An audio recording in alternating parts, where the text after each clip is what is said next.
Hey y'all, it's me Ayana and welcome back to my channel.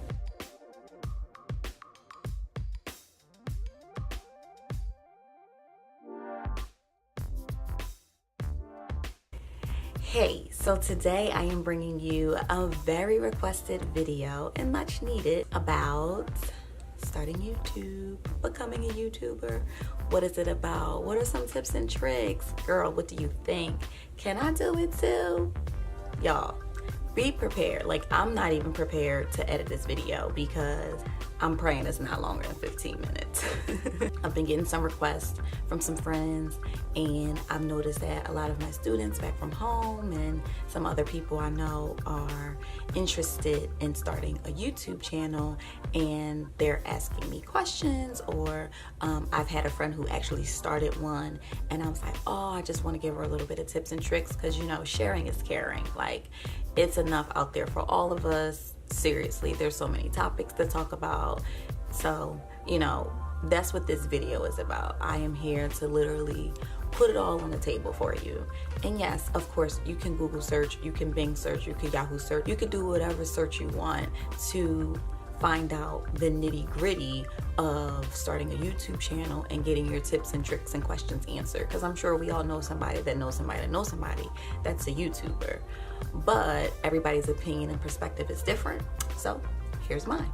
I started YouTube a year ago. What I love most about it was the fact that you could be artistic. You can think of all these different ways to edit your video. You can share your perspective and your opinion, and you can empower and motivate and inspire people. So one of the things that I want to put out there for everyone to know is remember why you started your YouTube. Remember why. You have to have a why, and your why can't be because it's a quick, easy, make money type of deal, because it's not. And I'm not even going to hold back. I'm going to tell y'all right now, YouTube done changed their rules on how you earn money, and it has affected me. It actually has affected me because they changed it right around the time I had hit a milestone for earning money. Like, the moment I hit 10,000 lifetime views, they added in all these other changes to their policy to weed out impersonators, to weed out spam. It's a lot. So one of the things that I want y'all to know that they added was that you have to have 1K subscribers and 4,000 hours of viewing time. 1K subscribers and 4,000 hours of viewing time. 1K subscribers within the past 12 months. It's been 12 months for me, and I got 56 hours of watch time. I have 10,000 views, but I have a little bit more now, but I have 56 hours of watch time. I have about 200 subscribers. There are so many tips and tricks out there to get you to escalate and elevate to where you need to be to get approved by YouTube to become monetized. So I just want y'all to know, before we go any further, is to make sure you remember why you started YouTube. Next thing is, try not to invest into too much stuff ahead of time, because you might burn out eventually and all of that investment will go to waste. In my situation, I did invest in stuff, but it was also because my goal behind all of this was to increase my network for Unique. So I already had a job, I already had elevated positions within Unique to invest in equipment. And not only that, but this is something that I just love to do. I just love it. I don't mind whatever it takes to get me there, I'll do it, but I didn't mind it. But if you're someone that's a little bit more frugal and you're like, yeah, no, then don't do it. Stick with YouTubing from your cell phone, your Lumini, ring light, whatever it may be, or a DIY ring light. I definitely wouldn't invest if you know in your heart of hearts, in the long run, this isn't something that you want to do. The other thing that I want to put out there is that everything that a lot of these YouTubers, I mean big YouTubers, do is self-taught. If you already are gifted with the ability to be a graphic designer and edit and know different things with audio and electronics, then you got a one-up. I've had some graphic design knowledge prior to all of this.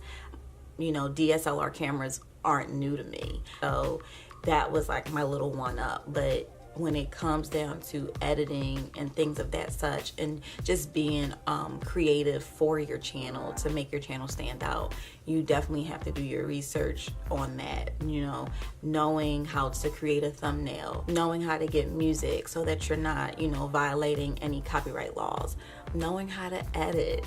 It can be challenging. It can be challenging. So you really have to teach yourself all of those tips and tricks. One of the things that was new to me, and you can ask my husband, it took me forever to learn, was how to do my intro and outro page. He was like, really? I'm like, no, I have to get this. And it was self-taught. You know, I had used a program called Adobe Effects, and it was like speaking another language, but I figured it all out. You know, will I do it again? Probably not. What you see, my intro and outro is what you get. I'm not changing it. Psych, let me not say that, because with your channel, you will have to grow as you get more subscribers, as you grow as a brand, as a social media influencer. You will have to grow and change. So the other thing I want to say is consistency. I have been doing this for a year now, and if I was consistent the entire year, I wonder where I would be right now. You know what I mean? I was consistent, and then I fell off, and then I fell off because I think something personal happened within my family, and then I became consistent again. And literally, like, the past 2, 3, 4 months maybe, I have been like going. Oh yeah, that's why I fell off, because of my husband's injury, and I had a newborn baby, and I didn't know how to adapt again. So the most important thing with it is consistency. Oh, and just as a disclaimer, because you know, social media world, you know, you got to put disclaimers out there. I'm still an amateur in my eyes. I do have a year experience. I do a lot of research, but at the same time, I don't know everything. So this is just my experience thus far, and what I'm learning, what I'm going through, and my perspective on it. But it's totally doable. For y'all out there that are asking me, it is doable. You have to have the time. You have to have the drive. You have to have the want and need to continuously grow. Remember, just find your why. Find your why. If people are asking you, oh, I want to learn more about how you do your hair, I want to learn more about your modeling, oh, this and that and this and that. Or if you just feel as though you are very empowering when it comes to different life situations and stories and stuff like that, then yeah, maybe putting it all out there in the atmosphere to share with people through video, through YouTubing, is the way to go. One of my friends also mentioned to me that, you know, she has to juggle a lot between her kids, between her husband. Girl, that's the hardest part for me. Like right now, no lie, it's 8 a.m. Who wakes up at 8 a.m., beats their face, turn on a ring light, turn on their camera, and starts recording? Me, because I'm determined, because I have a calendar, and I have a schedule, and I have an organizer, and I said that I would do this video for my friends, and because everybody is still asleep and this is the prime time for me to record. So it's all about managing. Yes, you have to be consistent, but if there's a snow day and everybody's home from school and you can keep them busy and you don't have to go to work yourself, then maybe that's your day to do your 10 videos. Seriously, that's what I did the other day on our snow day. Like, knocked out all my videos that I was supposed to do last week, and I couldn't do them last week because of life circumstances and demands. My friend also asked me, is making a video hard? Not really. The way that I plan most of my videos is like when you're doing a presentation at school. I went to a school, I didn't go to school online, so I actually went to a school where I had to present in front of a group of people, and you bullet point everything, and then you talk off of those bullet points. So it's kind of the same way. And this is probably the only video. I don't have any bullet points. I don't have anything but my phone from the questions that my friends asked me, which are my bullet points. The questions are my bullet points, and I'm talking off the top of my head. So, but if you look at another video of mine where I talked about potty training, that I sat down and wrote all out. I didn't talk off the top of my head. And even the one about how to maintain a relationship with long distance friends, adult friendships, that one I didn't talk off the top of my head. Making a video is not hard as long as you have a plan and you have your bullet points and you do you be you. I think the most important thing behind all of this is being you behind the camera, because that is what your audience is going to relate to. They want to get to know you. They want to see you. They're going to want to come back for more videos because of how you are in the one that they initially watched and stuff like that. Like, I'm kicking myself in the butt because I have 3,000 views on my As I Am Born Curly video. Right there, that video. Go watch it. And you will see the difference between that video and my current videos. Quality is good, but like, there's some things that I know now that I didn't know then that I wish I could have done, because those 3,000 views could have led to subscriptions, so it's just trial. It's learning through trial and error. It's really trial and error. Now, for my other friends who have started and are doing a great job, I am team let's do it. So if you feel as though this is an awesome outlet for you and you do want to make this a living for yourself, what's stopping you? What's stopping you? You better go get you a good planner. Where's my planner? Where's my planner? Okay. My planner's not in my drawer, which is kind of a good thing. That must mean I've been looking at it lately. You get you a planner, you plan out your videos, and you also should get an accountability partner, because honey, my accountability partner is dope AF. Yes, she is. Get yourself an accountability partner because it's going to push you harder. It's a positive competition. It is such a healthy competition, and you need that. For my friend who did start, you are doing an amazing job.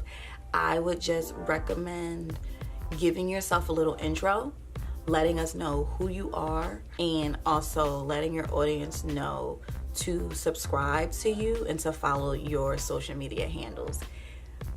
Make that a prominent thing. Like, there's a reason why we do it all the time, because you never know who's going to click on your video. So you want them to be able to find you ASAP.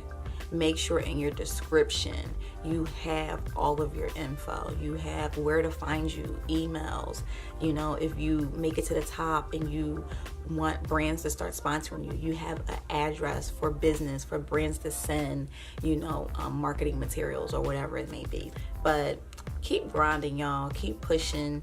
There is enough for all of us to win. I am here to support everybody, for real. Like, we are all our own queens, walking in our own truth, walking in our own purpose. So do it. I mean, what's holding you back? We have one life to live, and if this is something you want to try, you'll never know how successful or good you'll be at it if you don't take that first step. But all in all, I wish everyone the best of luck that's starting a YouTube. That being said, stay tuned for my 1-year anniversary video. Take care, guys.